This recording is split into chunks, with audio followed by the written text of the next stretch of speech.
Howdy guys, Patriot back here with another video series. This time we're going to take a look at loading various firearms magazines, and we're going to cover pistol magazines in depth, and I'll show you several different types, and then we'll breeze through rifle magazines very quickly since they're relatively easy. Now this video is going to be aimed at the amateur, the rookie, the beginner, none of which are derogatory terms, of course. I actually applaud anyone who's interested in getting out and trying shooting, and I encourage you to do so. So hope you enjoy the series, and we'll get started. Okay, let's start off with this STI magazine, just because it's silver in color and it's fairly wide and easy to see on camera.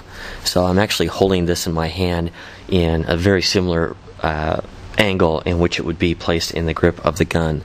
And this is the forward portion of the magazine, so our rounds will sit in here on top with our bullet facing outwards. Now just a couple of terminology things to cover really quickly. This entire portion of the body of the magazine is called the body. Here's the front of the body, the sides of the body, and the back of the body. This part on the bottom is called the magazine base plate.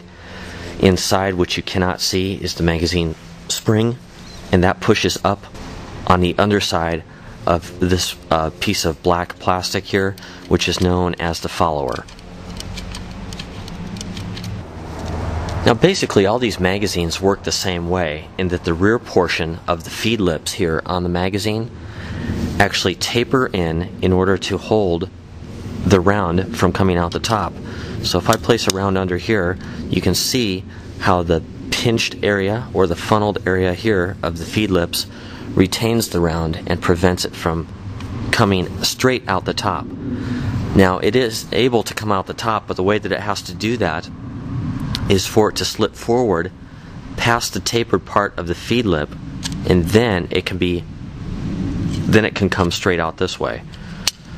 So just the opposite is true when it comes to loading the magazine, and that is that you can't press down straight on top of the feed lips like this, because we know that this is tapered and you're not going to push one metal object past another metal object like this.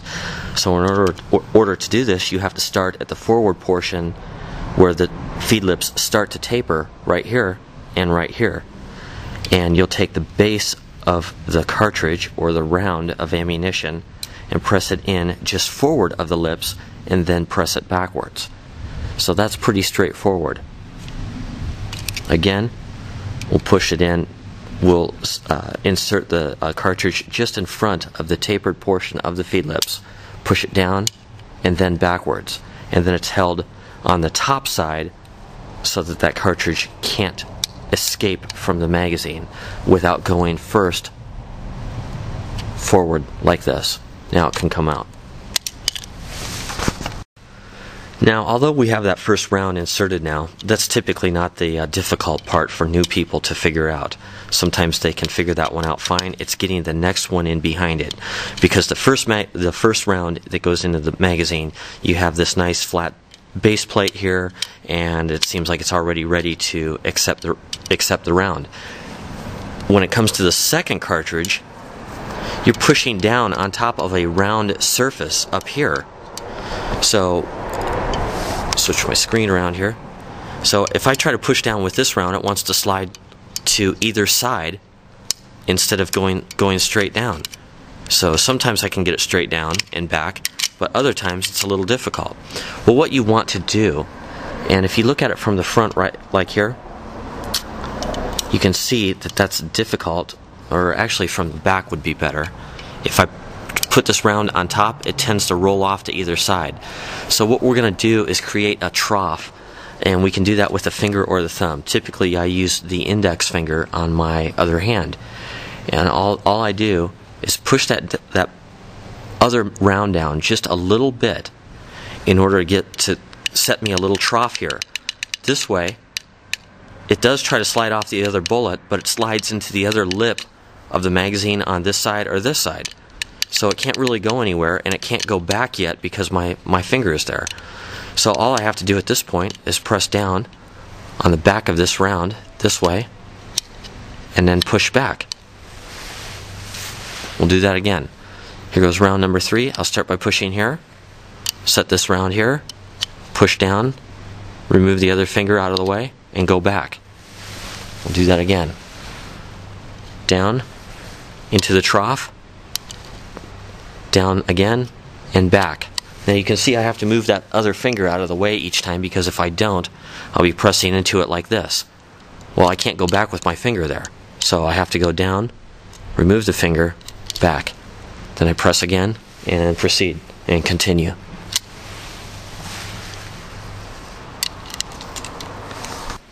So once you get that basic motion down, it's actually pretty quick to load from there. It's actually a coordination effort. It's timing and a little bit of finger strength. If you have long fingernails or something like that, it's probably going to be a bit more difficult for you. You might have to trim those, or you might have to use your thumb back here instead of the finger. So as you can see, I can also press with my thumb, but my thumb doesn't press these down as far as my finger would, because my finger is more narrow. So with my finger I can press them quite a ways. With my thumb it stops a lot closer to the top, and it still works, but it may not work for everyone. Now as you get a little bit faster at this, you might have several rounds in your hand like this, and you might even take the base of the magazine and set it up against your stomach or your belt buckle or something like that. I'm going to have to I'll go like this so that you guys can still see. And as long as all of your rounds are facing the same direction, they're pretty easy to load in this way. So I'm only using my finger and thumb at the end like this, and I can just press down and just kind of blaze through these pretty quickly. Reach for some more bullets, put them in your hand, and continue.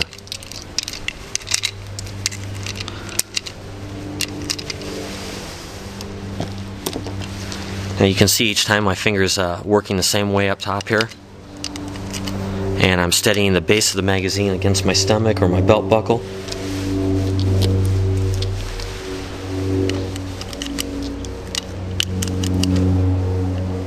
And I'm slowing that down a bit for you so that you guys can still see there. Let's move on to the 1911 magazine. This is a 10-round 1911 magazine made by Chip McCormick, and as you can see, this has straight tapered walls.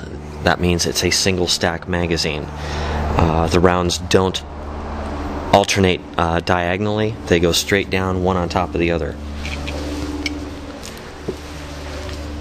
So again, here we've got the follower, the magazine follower, and we're going to start by depressing the follower with the first round just in front of the tapered portion of the magazine lips, right there, and then we go straight back. When it comes to the second round, now I assist and start this one pushing down this way. Set the base or the back end of the cartridge into this trough here that I've created, so it doesn't come out the sides and it doesn't go back yet. I can push this in right here and push it straight back. Again, down, straight back. Down, straight back, down, straight back, down, straight back. This is another 1911 single stack 45 ACP magazine. Same thing again. This one you can see is darker in color or blued. First round goes here onto the follower and back, and the following rounds the same way, push down and in. Down, back, down, back, down, back. Okay, let's go on to a Glock 19 magazine. This is a 9mm 15 round magazine. So I've got a stack of, I think there's 15 rounds in my pocket here. I'm just going to load from my pocket so I don't have to keep turning around. So again, if I try to press down on top of the lips straight like this, it's not going to go. See how much those magazine lips are tapered as compared to the diameter of the cartridge itself? So I'm not going to be able to push past that. So I'm going to actually have to start up here, forward, push down on the follower, and then go back like this. You can see how that round is retained in there by the feed lips. So I'm going to press down with my finger, and I've created a little trough right here in this area. I'm going to put the base of the next cartridge right there, down and back. Now I'm going to go ahead and set this against my chest so that the back of the magazine doesn't try to squeeze out of my fingers there. I'm just going to set it like this. You can see I just push down with my finger. I press down up here, remove my finger, and go back. Press down here, remove my finger, and go back.